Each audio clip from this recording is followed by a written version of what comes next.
Bonjour à toutes et à tous et bienvenue dans la chaîne de Unbullshit, la chaîne qui va mettre un terme au bullshit en informatique. Et aujourd'hui, on va parler d'un concept en informatique qui est assez bullshiteux, on va dire. Donc, est assez flou pour la communauté informatique. S'il s'agit de la CI/CD ou CICD. Qu'est-ce que ça veut dire simplement? À quoi ça sert? En quoi ça peut nous aider dans un contexte technologique et autour de l'IA aussi et l'IA générative avancée? Qu'est-ce que ça peut nous apporter? Et pour ça, on a l'honneur de recevoir aujourd'hui Cédric Tétan. Bonjour Cédric, merci d'être avec moi, avec nous, avec les gens et les personnes qui regardent cette vidéo. Merci d'avoir accepté l'invitation. C'est un véritable honneur de te recevoir pour nous aider à comprendre mieux ce que veut dire la CI/CD. Salut tout le monde, merci Rafik pour l'invitation, je suis ravi d'être là et j'espère réussir à expliquer aux personnes qui ne connaissent pas ces concepts un peu mieux aujourd'hui. Yes, merci beaucoup Cédric, on en a tous besoin. Comme on a vu dans la chaîne plein de concepts, récemment on a parlé de Kubernetes, on a essayé aussi démystifier cette technologie. Et aujourd'hui, on va y arriver avec la CI/CD. Donc je te laisse un peu nous introduire le concept ou le process, je ne sais pas. C'est toi le maître délai aujourd'hui, Cédric. Et à toi pour commencer, voilà. Ça marche. Alors on va rentrer directement dans le vif du sujet, on va parler du concept. Alors, j'en parle aussi parce que, juste pour dire deux mots sur ce que je fais, moi je suis développeur à la base depuis bientôt une douzaine d'années à peu près. Et aujourd'hui, j'ai la chance d'être CTO et cofondateur d'une startup qui s'appelle PackMind. Et j'ai, en tant que développeur, été toujours intéressé par tous les sujets qu'on met derrière le mot-clé DevOps notamment. Voilà, c'est des choses qui m'intéressaient et plus généralement, je m'intéressais beaucoup à tout ce qui permet d'améliorer, d'automatiser la chaîne de production logicielle et d'améliorer l'expérience globale des développeurs, apporter plus de valeur aux clients. CI/CD, donc c'est les acronymes plutôt anglophones. Donc derrière CI, on va parler de Continuous Integration, si je dis plus en français, ouais. Intégration continue. Et CD, Continuous Deployment, voilà, vous l'aurez peut-être deviné, déploiement continu. Donc on va utiliser généralement ces termes, voilà, CI/CD ensemble pour parler d'intégration et de déploiement continu. Voilà, ça, c'est juste les termes. Qu'est-ce qui se passe derrière tout ça? Pourquoi est-ce qu'on a mis ça en place? Si on reprend un petit peu la genèse en fait de ce que c'est un projet logiciel et comment finalement on apporte ce que des développeurs, ce qu'une équipe de développement construit à ses utilisateurs finaux, en fait on voit qu'avant tout il y a une base de code. Et cette base de code, derrière, il faut en faire quelque chose pour l'amener aux utilisateurs. Voilà. Et là-dedans, tout ça, il y a plein de process qui viennent se glisser, dont l'intégration et le déploiement continu. L'intégration continue, si un jour vous recherchez une définition, moi, celle que j'aime bien, c'est celle qui est proposée sur le site de Martin Fowler, qui est un des informaticiens les plus réputés dans notre secteur, dans le génie logiciel en particulier. Et je vais reprendre en fait chacun de ces paragraphes séparément pour qu'on comprenne vraiment la définition. La première étape de la définition, c'est de se dire l'intégration continue, c'est avant tout une pratique de développement logiciel. D'accord ? Donc ce mot pratique, il est vraiment important, où on a chaque membre d'une équipe qui vient merger ces changements. Merger, ça veut dire fusionner. Donc, ça veut dire qu'on vient apporter chacun nos contributions sur une code base, voilà, une base de code. Et tous ces changements-là que chacun fait au quotidien, ça vient se retrouver sur un référentiel centralisé. Donc, si on prend un peu le parallèle, c'est comme si on avait, en tant que développeur, un dépôt de code qui va s'apparenter en fait à un système de fichiers partagés. Donc c'est assez proche si vous utilisez par exemple des Google Drive ou des Dropbox avec plein de dossiers, plein de fichiers Word, etc. Sur lesquels tout le monde travaille un peu en même temps. L'idée c'est que vous travaillez en équipe sur un référentiel commun de fichiers de documents. Chacune vient mettre ses contributions par rapport à ce qu'on a à faire au quotidien dans notre travail. Et l'idée, c'est de pouvoir déjà maintenir ce référentiel-là. Dans le développement logiciel, on utilise des dépôts de code versionnés. Donc, pareil, hein, sur Dropbox, par exemple, vous pouvez versionner chacun des documents versionnés, vous pouvez restaurer une ancienne version. Dans le code, c'est un peu pareil. On a des systèmes, le plus connu, le plus populaire, qui s'appelle Git, qui permet justement d'historiser, de versionner chacun des changements. Et là, déjà, quand on est... donc là, c'est une image, tu parlais d'IA, on est un peu dedans. On a rarement des équipes qui bossent vraiment, qui codent sur un grand bureau. Généralement, on a chacun notre bureau, on bosse un peu à distance, ça dépend. Ça dépend, voilà. Mais l'idée, c'est on travaille ensemble. Parfois, on code à 2 ou à plusieurs. Mais derrière, on travaille avant tout sur du code. Du code, c'est quoi? C'est des fichiers textuels, tout simplement. Et ces fichiers-là, ils sont rangés dans un dossier partagé quelque part. Et ça, c'est le référentiel Git, c'est notre base de code. Voilà. Donc ça, c'est le premier niveau. Donc, le principe de l'intégration continue, c'est déjà d'éviter des choses je sais pas si ça fait un moment que je l'ai pas vu, mais il n'y a pas si longtemps de ça, j'ai entendu parler des fois des équipes qui s'envoyaient des zips par mail, pour le code ou ce genre de choses, quoi. Donc déjà, avoir un système Git, c'est déjà une bonne chose. C'est la base maintenant de tout projet, hein. Mais déjà, c'est important, quoi. Voilà, ça, c'est la base. Ensuite, qu'est-ce qu'on fait dans ce principe d'intégration continue? Donc là, la deuxième partie de la définition, elle est assez importante, c'est que chacun des incréments, ce que j'appelle incrément, c'est une modification. Donc moi, en tant que développeur, je modifie 5 lignes de code, j'en rajoute 5. Ça fait du coup une nouvelle version de ma base de code, d'accord, parce qu'il y a un changement. Et l'idée, c'est que chacun de ces changements, chacun de ces incréments va être vérifié de manière automatique pour voir est-ce qu'il n'y a pas des régressions, est-ce qu'il n'y a pas une erreur qui a été générée par mon problème, par mes modifications. Une erreur, ça peut être tout simplement un problème, ce qu'on appelle de compilation, parce que dans la programmation, on utilise différents langages. Ces langages, ils ont une syntaxe, une grammaire. Si j'ai fait une faute de syntaxe, le programme, il ne va pas fonctionner. Voilà. C'est un peu comme si je faisais une faute de français dans mon Word, pour imaginer que c'est un problème.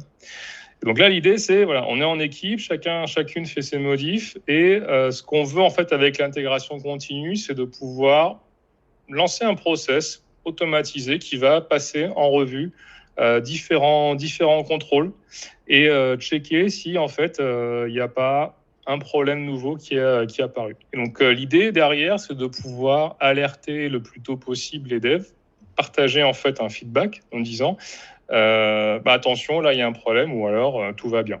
Dans la très grande majorité des cas, tout va bien. Voilà, parce qu'on bien sûr, on teste, on fait attention. Et heureusement que tous les jours, il n'y a pas constamment des erreurs. Mais quand il y en a une, on a envie de l'apercevoir et d'être notifié. Donc la définition, à mon sens, de la plus pure de l'intégration continue, et c'est celle qui se retrouve dans celle de Martin Fowler, c'est aussi de dire, quand on fait de l'intégration continue, ça veut dire qu'on a un process qui est capable de regarder tous les changements qui sont faits sur une base de code. Et dès qu'il y a un changement qui est fait, ça vient exécuter tout un ensemble de processus, faire des vérifications pour voir est-ce qu'il y a un problème ou pas. Voilà. Et ça, c'est vraiment pour moi le truc de base de l'intégration continue. Et le as quickly as possible, il est vraiment important dans la définition.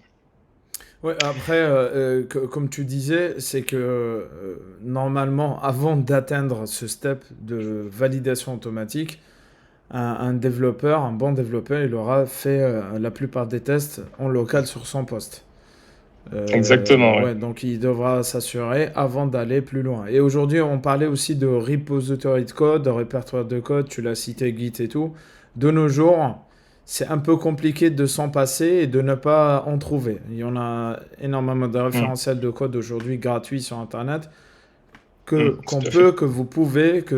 nous pouvons tous utiliser gratuitement pour faire la gestion du code, des fichiers de code source de façon automatique, l'archivage et ainsi de suite, quoi. C'est ça.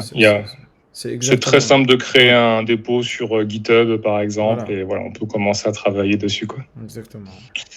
Très bien. Si on se dit, alors que c'est avoir cette boucle de feedback très tôt, donc c'est-à-dire en tant que développeur, bien sûr, je fais mes tests, que je suis quelqu'un de professionnel, je vérifie si j'ai pas un problème de syntaxe, voilà. Mais il peut de temps en temps y avoir des erreurs, voilà, Oui, on peut pas on tout n'est pas à voir. l'abri. Exactement. Et donc, pourquoi est-ce qu'on les teste en continu? Donc ça, c'est un chart souvent qu'on met en avant pour montrer l'importance de tester son logiciel. Tester son logiciel, en fait, ça peut être écrire du code qui vient tester votre code. Donc ça, on parle des tests unitaires, des tests fonctionnels, par exemple, tout ça. Vous imaginez que pour vérifier le comportement d'un logiciel, voilà, si je prends l'exemple très simple, j'écris une calculette, j'écris du code qui va tester une addition en prenant en paramètre deux nombres et qui vient calculer la somme. Bah, vous imaginez que pour vérifier que le comportement est bon, je vais avoir du code de test qui va appeler en fait ma méthode d'addition et vérifier que 1 plus 1 font 2, 3 plus 5 font 8, etc. Voilà. Et en fait, ce qu'on montre sur ce chart, le point principal, c'est qu'en fait, la grande majorité, et c'est ce qu'on voit sur la partie gauche de la courbe, la grande majorité des problèmes logiciels sont introduits dans la phase de codage, c'est-à-dire de développement au niveau du code. Parfois, il y a des problèmes qui sont plus liés, par exemple, à l'infrastructure, parce qu'on a des problèmes de réseau ou un serveur, une configuration de serveur qui n'est pas bonne, mais voilà, dans 85% du temps, ça vient du code. Donc, ça veut dire que dans la majorité des cas, les problèmes qu'on a dans le logiciel sont introduits quand le dev écrit du code. Donc, ce qu'on veut, c'est éviter que ça coûte trop cher de résoudre ce bug. Et en fait, ce qu'on voit malheureusement souvent avec ce chart, c'est que, ça c'est la courbe orange, le nombre de défauts qui sont trouvés, ça arrive souvent bien plus tard au niveau du système test. Donc en fait là, de gauche à droite, vous avez le cycle de vie en fait de release du logiciel, c'est-à-dire on a la phase de code à gauche et après on a une phase de test et après en fait ça part en release. Et le point principal que je veux montrer ici, c'est que quand on aperçoit un bug dans la phase de release, donc en production, chez un client, par exemple, votre logiciel il est déployé chez un client, ça coûte assez cher de réparer ce bug. Pourquoi ? Parce que en fait, on nous appelle, il y a un problème remonté, on ne sait pas trop d'où ça vient, il faut creuser le problème, analyser le comportement, etc. Et en fait, tout ça, ça va prendre beaucoup de temps, ça va frustrer tout le monde, etc. Donc l'idée aussi de l'intégration continue, de se dire c'est as quickly as possible, c'est que moi en tant que développeur, je travaille sur une tâche. Si au bout de 30 minutes, j'ai un système qui me dit attention, les derniers changements que tu as fait, ça introduit des régressions. Il y a ce truc-là qui marchait avant, ça marche plus. Très bien, c'est encore frais dans ma tête. Je vais pouvoir travailler dessus facilement. Je suis dans mon contexte. Quand on m'informe 1 mois, 2 mois après que le problème, qu'il y a un problème sur le logiciel, sur un truc, je ne sais plus exactement ce que j'avais fait, il faut que je me remette, tout ça, ça fait que ça rallonge. Donc, plus les problèmes, on peut les trouver tôt, mieux c'est. Et l'intégration continue, cette pratique-là est là pour ça. Et donc, ça implique forcément d'avoir des process pour tester qu'il n'y a pas de régression. Donc, j'ai envie de dire, si dans votre code, vous n'avez pas forcément de contrôle, qualité, de vérification à faire, voir si ça construit bien. Si vous n'en avez pas beaucoup, l'intégration continue, forcément, se passera toujours bien. Voilà, vous aurez toujours le feu vert. L'idée, c'est qu'en fait, vous avez feu vert, feu rouge. Hein. Vous l'imaginez un peu comme un process en usine. On démarre une chaîne de production. Prenez par exemple une usine de voitures. Imaginez on est chez Citroën. Là, vous avez la voiture qui commence à être construite. On assemble les pièces et à un moment donné, on regarde à la fin est-ce que la voiture est bien ou pas. Parce qu'il y a dans l'usine différents points de contrôle qui vont dire c'est bon, c'est pas bon. Est-ce que les roues sont assez bien fixées, ce genre de choses, quoi. Et dès qu'il y a un problème, c'est on arrête tout. Voilà. Et arrête tout, c'est feu rouge, stop, on ne va pas plus loin.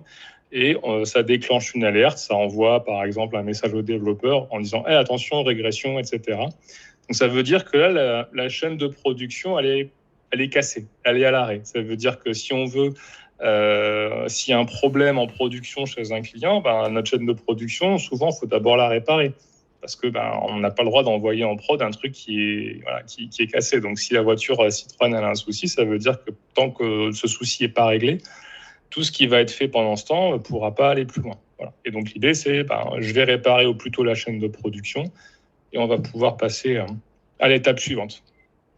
Ça, c'est vraiment le point important de l'intégration continue. Ouais, et je rajouterais aussi, tu l'as très bien expliqué, que le x640, moi, c'est ce qu'on voit aujourd'hui malheureusement dans la plupart des projets, surtout en entreprise, hein.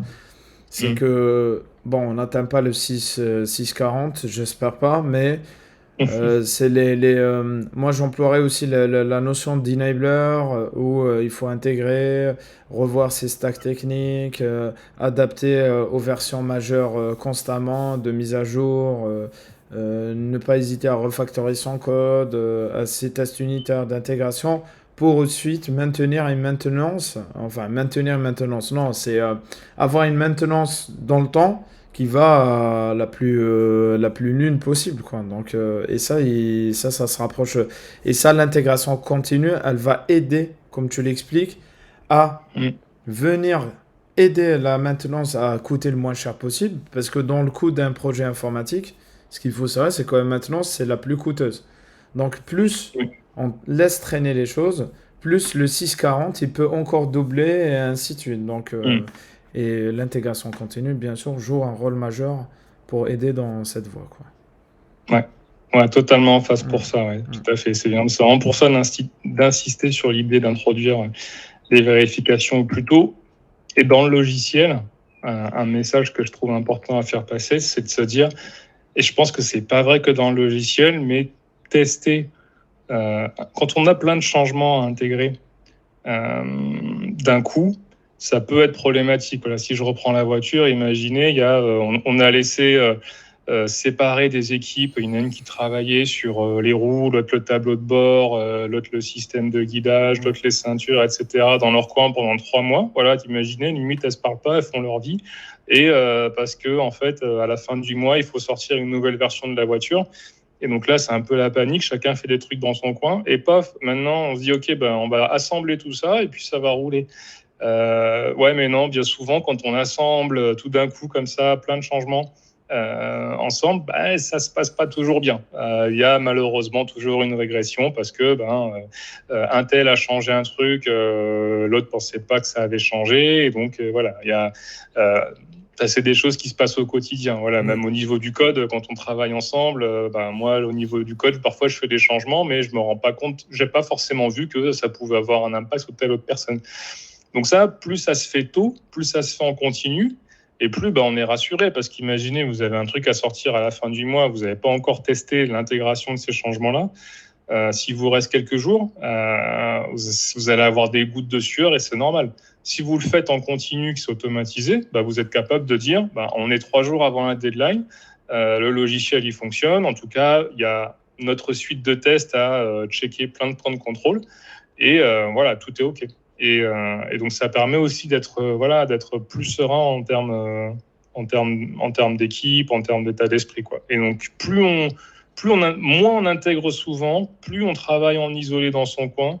Et à un moment donné, ça va aller. C'est comme si, je reprends l'exemple du Word, si quelqu'un travaille 2 semaines sur un fichier Word sans le synchroniser sur le Dropbox, vous savez qu'à un moment donné, ça va y avoir ce qu'on appelle des conflits. Et ça, c'est le truc le moins intéressant à gérer pour tout le monde, qu'on soit développeur ou pas, quoi. Donc ouais. Donc voilà, c'est vraiment de se dire on va réduire les risques de retard, parce que ce qui crée du retard, c'est peut être parfois justement de tester bien trop tard la combinaison de ces incréments-là. Donc plus on le fait en continu, moins l'intégration. En fait, l'intégration de nouveaux changements devient presque un non-événement. Voilà. Avant, il y a encore des équipes qui fonctionnent comme ça, qui ont des cycles parfois trimestriels de release, c'est-à-dire le logiciel, tous les 3 mois, il y a une nouvelle release. Imaginez dans des contextes comme ça où il y a plusieurs équipes qui travaillent dans leur coin pendant 3 mois, 2 mois et demi, on va dire, et elles se laissent 15 jours pour fusionner tout ça et voir s'il n'y a pas des choses qui sont cassées. Ça, c'est pas forcément idéal. Alors qu'imaginez, même si elles travaillent pas sur les mêmes parties du logiciel, même si je reprends mon parallèle, différentes équipes travaillent sur la même voiture au final. Si chaque jour vous avez un moyen de savoir que les derniers changements que vous avez faits n'ont pas entraîné de régression avec tous les autres changements, Voilà, tout le monde est beaucoup plus serein, quoi. Et donc, ça permet de pouvoir apporter de la valeur plutôt à nos clients, quoi. C'est-à-dire que ce qu'on fait, moi en tant que dev sur ma machine, si je code un truc, ce que je veux, c'est qu'in fine, les gens puissent s'en servir. Et donc, voilà, ça fluidifie toute la chaîne de production. Oui, complètement, ouais. Ouais. Et ça, ce qu'il faut garder en tête, c'est qu'en fait, à chaque fois qu'on fait de l'intégration continue, alors en sortie de ça, il y a quoi? Il y a effectivement, là, généralement, l'intégration continue va s'arrêter quand on a fait tous les points de contrôle.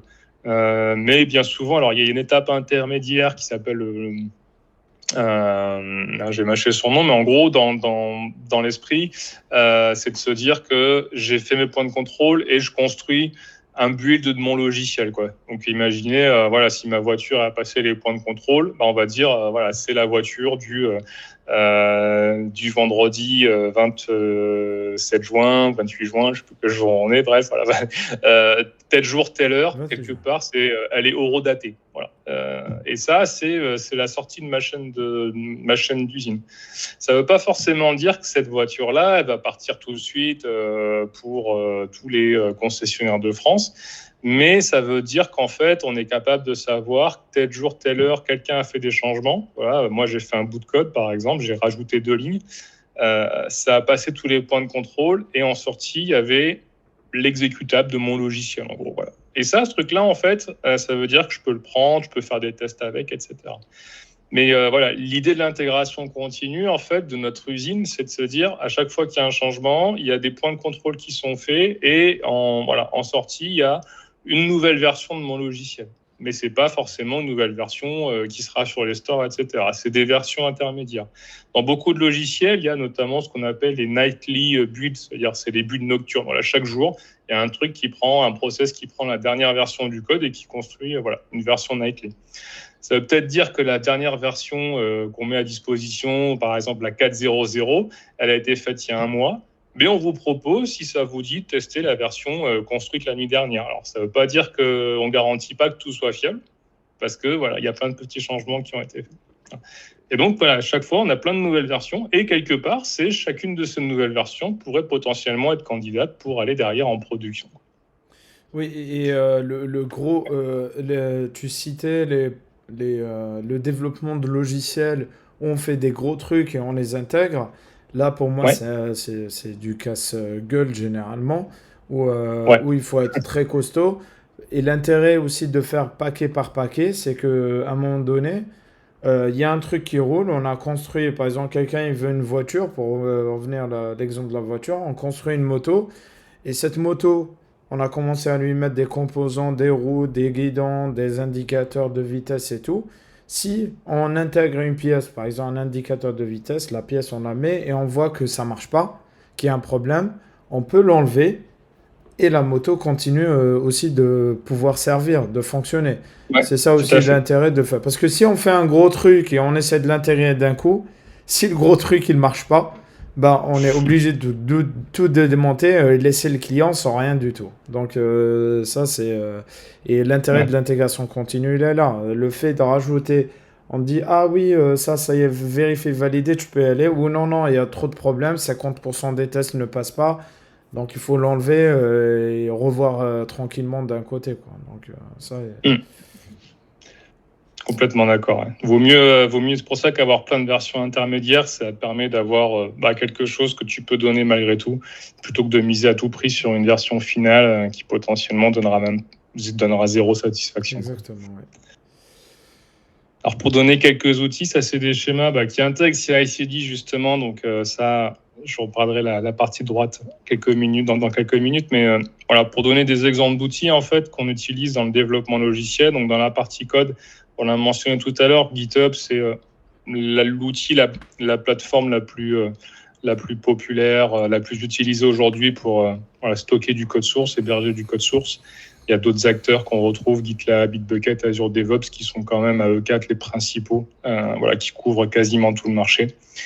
Et après, dans la phase d'intégration continue, généralement, ce qu'on fait, c'est la phase de build et de test. Donc, c'est deux parties en bas, enfin sur la gauche et en bas. La partie build, en fait, c'est de se dire, OK, je télécharge mes répertoires de fichiers. Et après, il y a un programme qui vient souvent compiler, installer des dépendances, ce genre de choses, quoi. Donc, c'est un programme qui vient permettre au logiciel de pouvoir être construit par la suite. Voilà. Donc, parce que là, bien souvent, on arrive sur un environnement, on est sur une machine où on nettoie tout, on télécharge le code, ensuite on va avoir besoin peut-être d'installer 2-3 trucs, de récupérer, comme j'ai des dépendances, donc d'autres briques logicielles pour pouvoir fonctionner. Et une fois que ça, on a nos bases, on vient utiliser lancer des outils de test unitaires. Donc, ce que j'ai tout à l'heure, on a notre code, on a nos tests et on vient exécuter nos tests un par un. Et c'est là qu'on a feu vert, feu rouge, quoi. Et dès qu'on a un test qui est KO, on arrête tout, ça génère une erreur et on alerte les développeurs.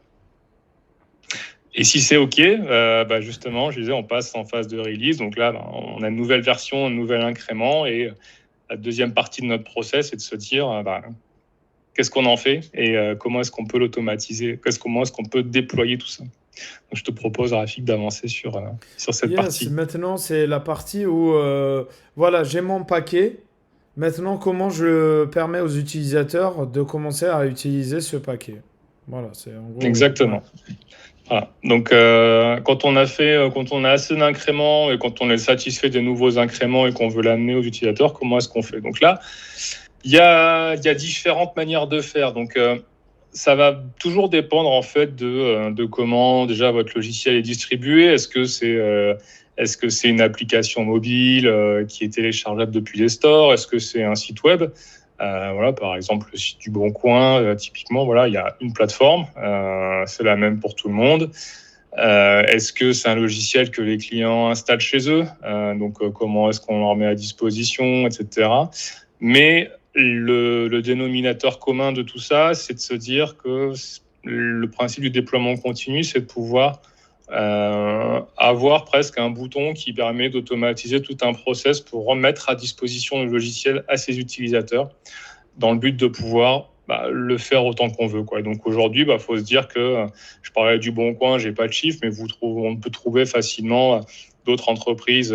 Par exemple, moi j'avais vu sur la plateforme e-commerce Etsy, ce genre de site, il faut se dire qu'il y a plus d'une 50aine de mises en production par jour. Donc ça veut dire pas des changements majeurs, il n'y a pas tout qui change, mais il y a plein de petites modifications qui sont envoyées chaque jour. Donc ça veut pas dire ça veut dire que s'il y a un problème sur le site, il ne faut pas attendre 2 mois, 3 mois, quoi. La plupart des sites aujourd'hui, des logiciels sont en capacité de fournir, d'apporter des changements dans la foulée, quoi. C'est-à-dire dans la minute ou dans l'heure, suivant la gravité du problème. Et pour ça, il faut pouvoir aussi avoir un process automatisé.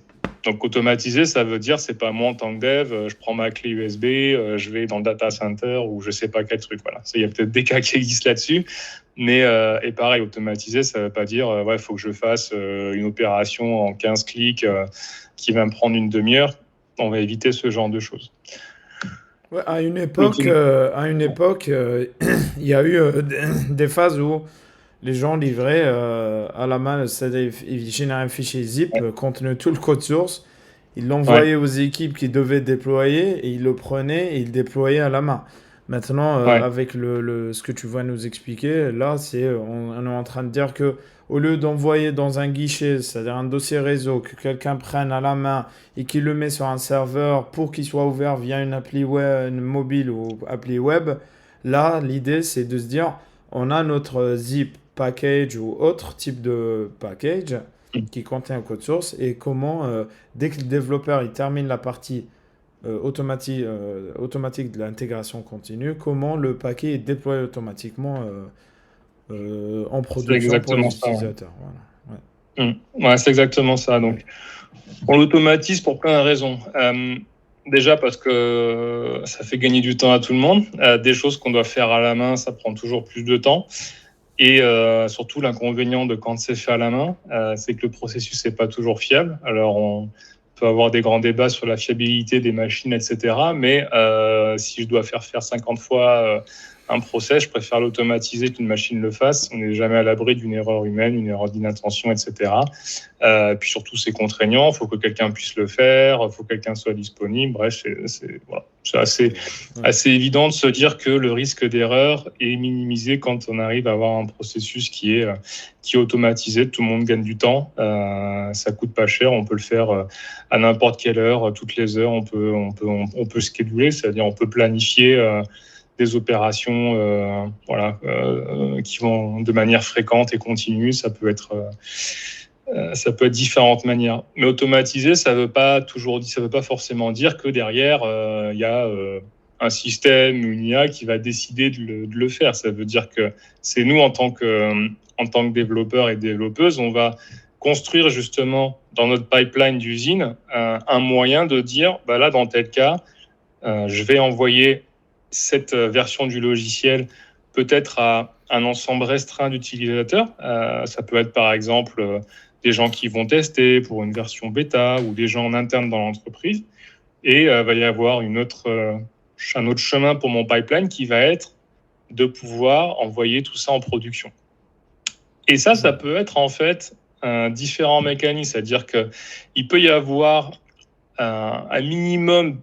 Pour moi, le truc minimum manuel, l'opération minimale qu'on peut tolérer, à la limite, c'est juste un clic, quoi. C'est-à-dire que, par exemple, vous imaginez que vous avez votre chemin d'usine, là, où on envoyait la voiture Citroën. Pour nous, elle est bien. Le dernier incrément qui a été fait, elle est nickel. On veut l'envoyer maintenant dans tous les concessionnaires en France. Imaginez que pour valider ça, il y a peut-être quelqu'un qui va juste appuyer sur un bouton. Et derrière, si je vais au bout du raisonnement, c'est comment est-ce que cette voiture-là peut arriver dans tous les concessionnaires le plus rapidement possible, quoi. Donc, imaginons, on a, je sais pas, moi, il y a un truc qui vient, un camion, un train qui vient les chercher, j'en sais rien. Dans le logiciel, c'est beaucoup plus simple parce que ça va dépendre de comment notre logiciel est déployé, mais dans le cas, par exemple, du Boncoin, ou même si je prends une application beaucoup plus petite, même ne serait-ce que la nôtre, Pacman, l'idée, c'est quoi ? C'est mon code, il est prêt, il est packagé. Derrière, en fait, ce code, je le prends et en fait, je me connecte à un serveur. Donc, ça veut dire, à distance, j'ai un script qui vient dire, sur tel serveur, voici la nouvelle version du code et relance ce serveur-là. Voilà. Et ça, en fait, suivant les environnements qu'on cible, il peut y avoir des règles qui sont automatisé, c'est-à-dire quand on a une chaîne complète de CI/CD par exemple en interne, on peut se dire à chaque fois que quelqu'un modifie le code, ça génère une nouvelle version du logiciel, mais qui va être accessible qu'à l'équipe, pour qu'elle puisse tester la dernière version du logiciel, ou si j'ai mon client qui rentre dans la salle, qui veut voir les dernières modifications, j'ai la version qui est là, quoi. C'est pas, je dois pas demander à un dev de lancer le truc sur sa machine. Et en fait, si cette version est là, je peux appuyer sur un bouton, dire maintenant, ce truc-là, on l'envoie en prod. Donc ça veut dire je relance mon usine, mais je prends un chemin différent. Et là, la prod, ça peut être sur, je pense que tu en as parlé dans d'autres émissions, mais ça peut être sur le cloud, ça peut être sur des serveurs chez Amazon, chez Google, chez OVH, etc. quoi. Mais l'idée, c'est que partir du code qui a été release après l'intégration continue, c'est l'amener dans son environnement d'exécution cible, donc un serveur par exemple Amazon, et faire en sorte qu'il soit relancé, c'est-à-dire qu'il soit exécuté, qu'il remplace l'ancienne version. Et tout ça de manière automatisée. Donc ça prend quelques minutes, parfois, ça va dépendre de comment c'est construit, mais l'idée c'est qu'après quelques minutes, ce soit disponible, quoi. Donc, si je travaille chez Le Boncoin, j'ai un bug urgent à fixer, ça passe l'intégration continue, ça on construit une nouvelle version, et après, il y a un script qui l'envoie directement en production. Et le fait d'avoir ces environnements-là, souvent, ça permet de tester, de confirmer en interne que, OK, ça a bien été fixé. C'est-à-dire que c'est une chose d'avoir des tests automatisés des points de contrôle dans la chaîne, dans ma chaîne d'usine, mais on peut imaginer qu'avant de dire j'envoie la voiture dans tous les concessionnaires de Citroën en France, il y a peut-être quelqu'un qui va quand même prendre la voiture qui sort de l'usine, qui va rouler, 5 km avec, juste pour être sûr.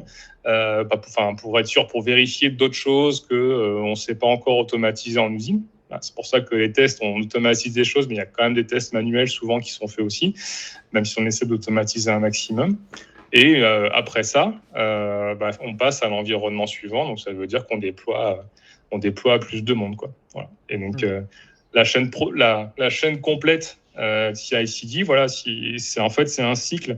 Pourquoi c'est un cycle? Parce qu'en fait, vous voyez, ça fait un 8, mais en fait, l'idée, c'est de se dire, voilà, qu'est-ce qui se passe quand on code? On définit des tâches à faire, on code. Ce code-là, une fois qu'il part, il est construit, testé. Il y a une release qui est construite. On trouve un moyen de le déployer, comme je le disais, sur Amazon, Google, ce qu'on veut.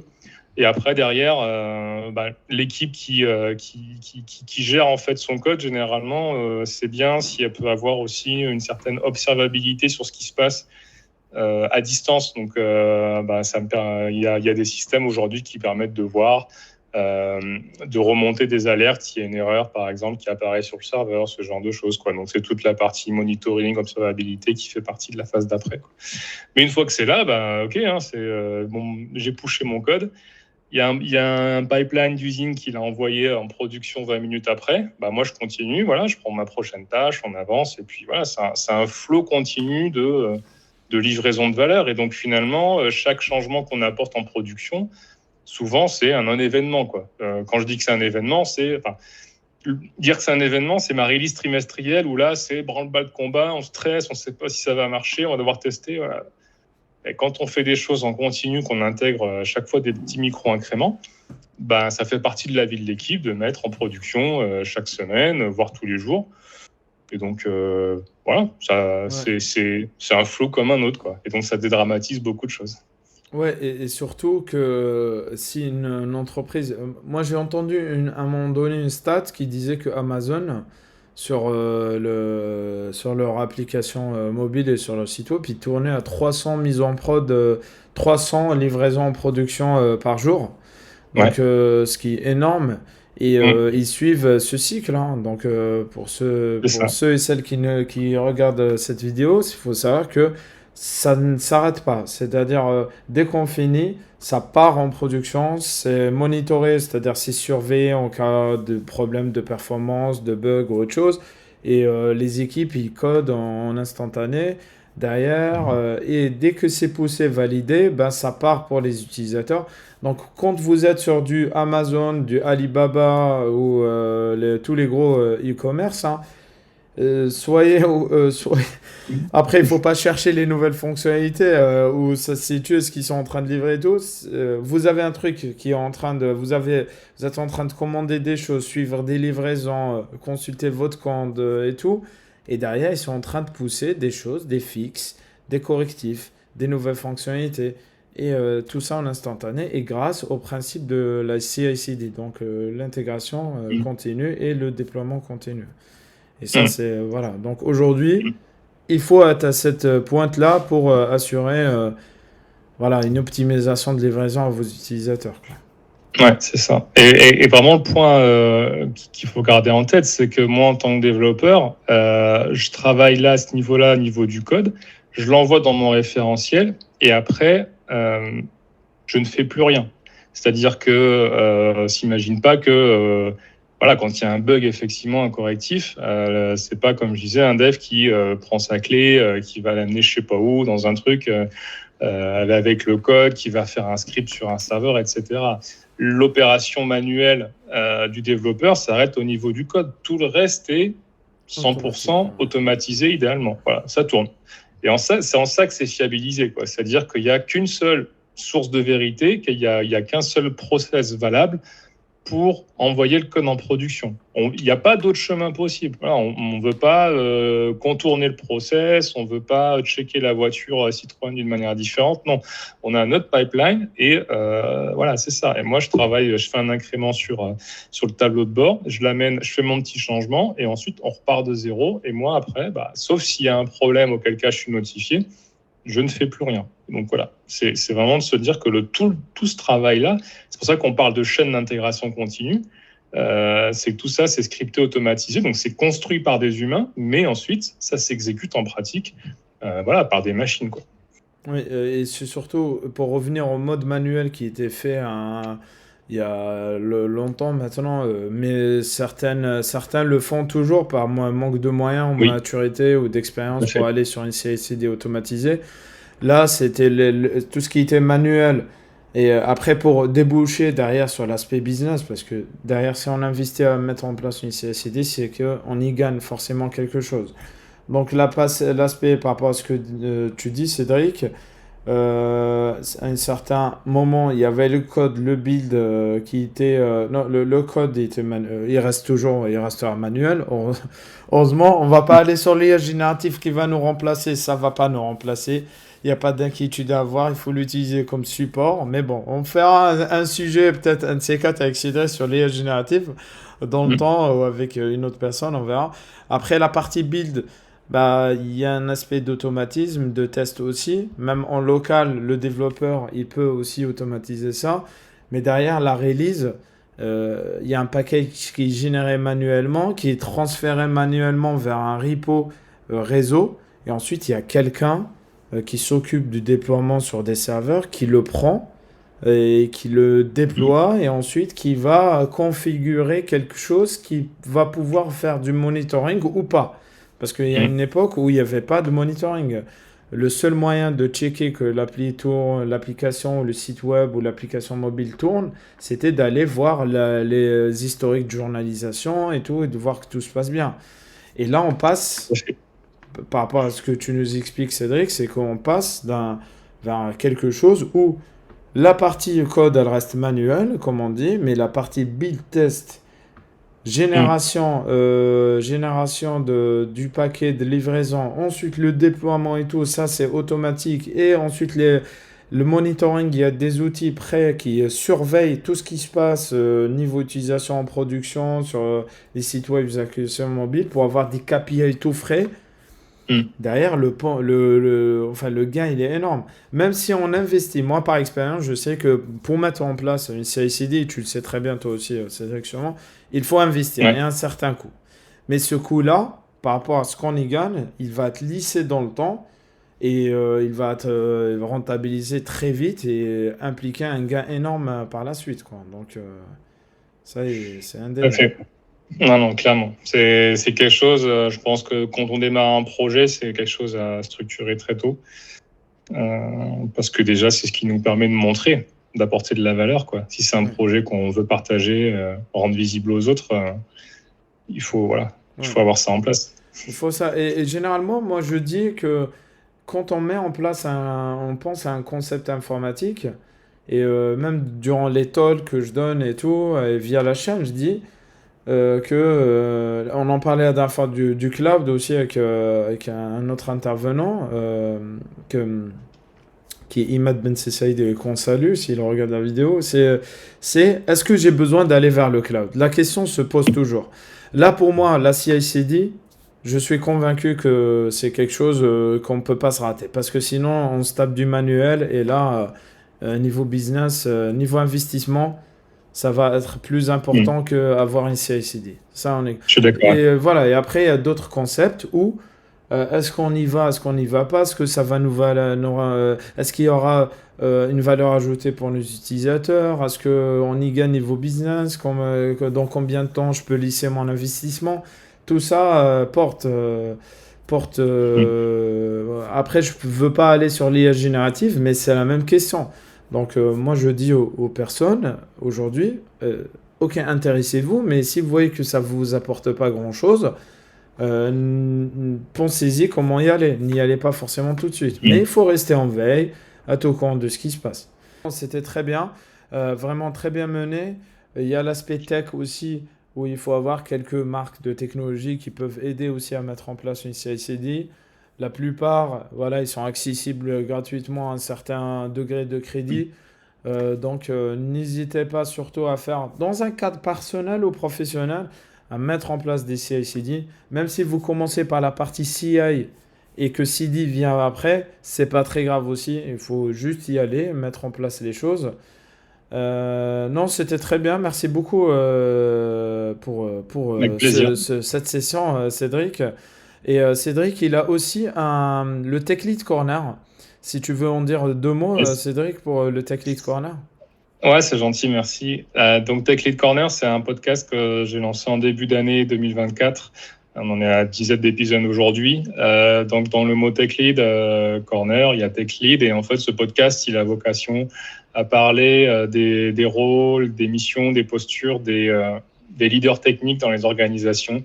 Donc il y a différents rôles aujourd'hui, donc tech lead, des personnes qui sont un peu en lead au niveau d'équipe de dev, il y a des engineering managers, ça va jusqu'au CTO, et on essaye de parler dans ce podcast de tous les enjeux de ces personnes-là. Donc c'est pas vraiment orienté code technique, mais c'est plus de se dire, voilà, quand moi, en tant que tech lead, par exemple, je dois gérer une, deux équipes, c'est quoi les problématiques que j'ai au quotidien, comment est-ce que je peux faire pour bien recruter, enfin, voilà, pour gérer mes recrutements, comment je peux m'assurer que mes devs progressent bien, comment je les fais grandir, comment j'assure que les devs travaillent bien ensemble. Voilà, comment je crée une alchimie, et plein de sujets comme ça, et voilà, moi qui m'intéresse énormément pour améliorer l'expérience de dev de tout le monde et faire en sorte qu'on crée une équipe performante. Donc voilà, tous ces sujets de management humain, de process, on en parle à travers ce podcast où je reçois voilà, dans chaque épisode un ou une invité, et on parle pendant 45 minutes environ. Donc voilà, c'est dispo sur Spotify et Apple Podcast si jamais ça vous Ouais, intéresse. on mettra le lien dans la description de la vidéo.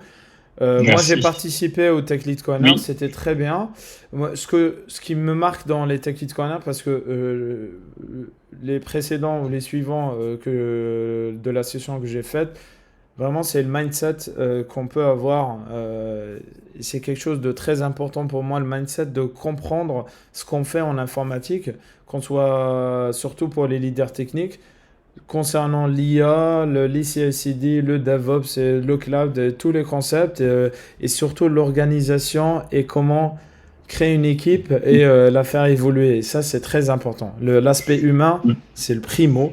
Et ouais, c'est ce qui me marque, moi, dans les les épisodes du Tech Lead Corner. Donc, je vous invite vraiment à aller écouter. C'est c'est très gentil. enrichissant comme podcast. Donc voilà, on va clôturer la session du jour. Merci encore beaucoup Cédric. Je te souhaite Merci à une toi pour bonne l'invitation, c'est un continuation dans plaisir. tes ouais, avec grand plaisir dans la suite de tes objectifs avec PackMind, avec Tech Lead Corner et plein d'autres choses. On se retrouvera dans la chaîne de Unbullshit pour de nouveaux numéros. Bon, le rythme il n'est pas assez élevé parce qu'à un moment donné on était mensuel, là on est à une chaque 2 mois. Mais bon, c'est toujours intéressant. Il y a des concepts qu'on me demande. Il y a eu le serverless sur lequel on va travailler. On fera aussi un aspect peut-être DevOps. Là, le CI/CD, c'est un des concepts qui forment le DevOps. On verra comment en parler. On va là parler plus peut-être personne, équipe, DevOps, comment construire, comment. Il y a des sujets qui vont venir dans le futur. Restez bien connectés. Abonnez-vous, partagez. Si vous avez aimé, partagez, machin. Si vous n'avez pas aimé, ne dites rien du tout, surtout. Donc, et à la prochaine pour une session de Unbullshit. Et comme on finit, comme toujours, hein, la session de Unbullshit, que la fin du bullshit en informatique commence. À bientôt. À bientôt. Ciao, ciao.